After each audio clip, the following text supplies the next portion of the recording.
عاجل. المحكمة الابتدائية بمراكش تدين زوج دنيا بطن ب3 أشهر سجنا نافذا.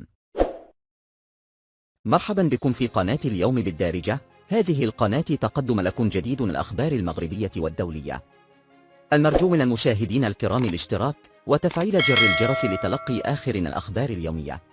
أدانت محكمة الابتدائية الزجرية بمراكش المواطن البحريني محمد ترك زوج الفنانة المغربية دنيا بطن ل3 أشهر حبسا نافذا وغرامة مالية قدرها 3000 درهم.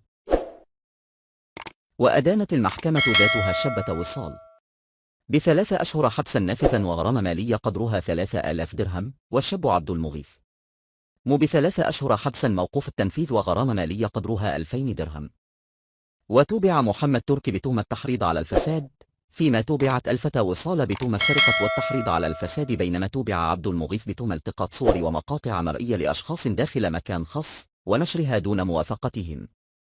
جد بالذكر أن بطمة كانت قد تقدمت أيضا بشكاية ضد زوجها تتهمه من خلالها بالإضرار بذمتها المالية عن طريق تصرف بسونية في تسبيقات حالاتها بصفته مديرا لأعمالها، إضافة إلى تهم التشهير والقذف والخيانة. كما رفعت دعوى طلاق لدى قسم قضاء الأسرة بالمحكمة الابتدائية بمراكش.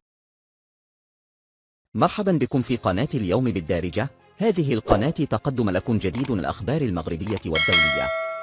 المرجو من المشاهدين الكرام الاشتراك وتفعيل جر الجرس لتلقي آخر الأخبار اليومية.